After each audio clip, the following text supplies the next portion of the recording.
Assalamualaikum warahmatullahi wabarakatuh. Selamat siang Sobat Mahasiswa. Pada pertemuan ke-6 mata kuliah apresiasi prosa, kita akan membahas salah satu dunia sastra yang sangat menarik dan penuh warna, yaitu cerita anak. Dalam kesempatan kali ini, kita akan mengkaji berkaitan dengan karakteristik khas cerita anak, bentuk-bentuknya, serta perbedaan antara cerita yang ditulis oleh orang dewasa dan anak-anak itu sendiri. Kedua cerita anak ini tentu sangat familiar dengan diri kita. Berikutnya, kita identifikasi dulu apa itu cerita anak. Sastra anak tentu berbeda dengan sastra untuk orang dewasa, karena sasaran utamanya adalah anak-anak yang masih dalam tahap perkembangan kognitif dan emosional. Ada beberapa ciri khas yang penting perlu kita pahami. Cerita anak menggunakan bahasa yang mudah dipahami, namun tetap imajinatif dan bermakna. Bukan berarti dangkal, tetapi justru memiliki daya tarik yang merangsang fantasi. Kosakatanya dipilih hati-hati agar tetap menyentuh dunia anak-anak. Tokoh utamanya berpusat pada anak-anak atau remaja muda. Tujuannya agar pembaca cilik mudah mengidentifikasi diri dengan tokoh, merasakan konflik, dan ikut terlibat secara emosional dalam cerita.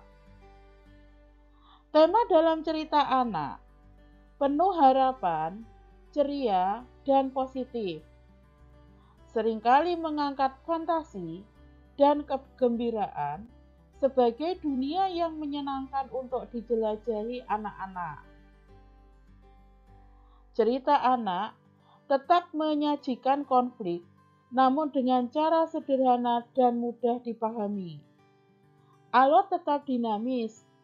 Hal ini penting agar perhatian anak tidak terpecah dan mereka bisa menikmati cerita sampai dengan selesai, tanpa kesulitan untuk menangkap cerita yang dibacanya. Sastra anak berbeda dengan sastra dewasa. Pertanyaannya, di manakah letak perbedaannya itu?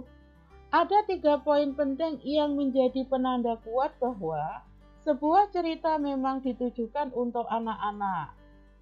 Cerita anak menghindari muatan yang tidak layak konsumsi anak-anak. Ini termasuk kekerasan eksplisit, seksualitas, kata-kata kasar, tema depresi atau bunuh diri, dan segala bentuk konten yang membahayakan perkembangan psikologis anak. Prinsip ini penting agar cerita tetap berada dalam koridor aman, nyaman, dan membangun suasana positif. Gaya bahasa dalam cerita anak cenderung langsung dan konkret. Artinya, bahasa yang digunakan sederhana, kalimat-kalimatnya ringkas dan mudah dipahami, dialognya tidak berbelit-belit, cerita tidak dipenuhi simbol atau metafora rumit seperti dalam sastra dewasa. Hal ini disesuaikan dengan tahap perkembangan kognitif anak yang masih berpikir secara konkret operasional. Cerita anak memiliki fungsi terapan yang kuat, tidak hanya sekadar hiburan, tetapi juga sebagai sarana pembelajaran nilai moral, alat bantu pendidikan karakter, media untuk mengembangkan imajinasi dan kreativitas. Fungsi inilah yang menjadi penting dalam proses tumbuh kembang anak secara utuh, baik kognitif, emosional maupun sosial. Apa sajakah bentuk-bentuk cerita anak? Lukis Dalam Aminuddin mengelompokkan cerita anak menjadi 5: fiksi, non-fiksi, puisi, sastra tradisional, dan komik. Fiksi merupakan bentuk prosa naratif yang berisi cerita khayalan atau imajinatif. Ini adalah bentuk yang sangat umum dan disukai dalam cerita anak. Contohnya seri Harry Potter yang membawa anak-anak ke dunia sihir, atau Batman, tokoh pahlawan super yang penuh aksi dan petualangan. Apakah ada perbedaan antara sastra anak yang ditulis orang dewasa dan anak-anak? Sastra anak yang ditulis oleh orang dewasa dan anak-anak memiliki perbedaan bahasa dan gaya penulisan. Penulis dewasa seringkali menggunakan bahasa yang lebih kompleks dan reflektif. Struktur kalimatnya lebih panjang dan berbelit-belit, karena mereka terbiasa menulis untuk pembaca yang lebih matang. Tanpa disadari pun, mereka juga bisa menyisipkan konten atau konsep dewasa, seperti persoalan emosional yang berat, seksualitas, atau kekerasan yang tentu tidak sesuai untuk anak-anak. Sementara dalam sastra anak yang ideal, penggunaan bahasa lebih terbatas dan disesuaikan dengan kemampuan kosakata anak. Konten dewasa harus benar-benar dihindari. Struktur cerita pun dibuat sederhana dan teratur, mudah diikuti, bahkan sering dibagi dalam bab-bab pendek yang konsisten. Fokus utamanya adalah menghadirkan dunia yang bisa digenggam dan dipahami oleh anak, sehingga mereka merasa terhubung dan bisa belajar dari cerita dengan cara yang menyenangkan.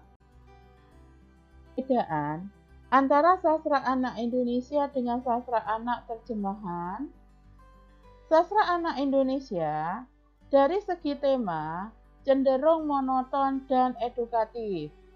Cerita-ceritanya seringkali mengandung pesan moral yang eksplisit dan berfokus pada pengajaran nilai-nilai tertentu. Sementara sastra anak terjemahan biasanya lebih variatif, mengangkat tema petualangan, fantasi, emosi, hingga persoalan sosial yang dekat dengan dunia anak. Penyajiannya pun berbeda.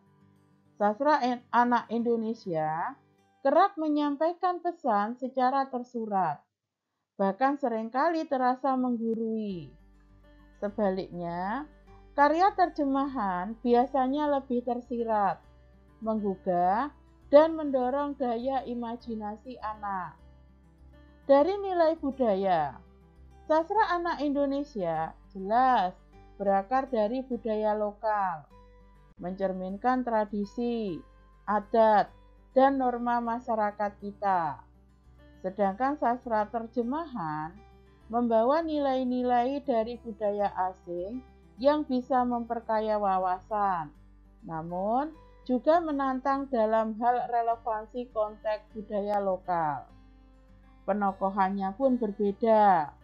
Sastra anak Indonesia membagi tokoh menjadi dua kutub yang jelas, protagonis dan antagonis.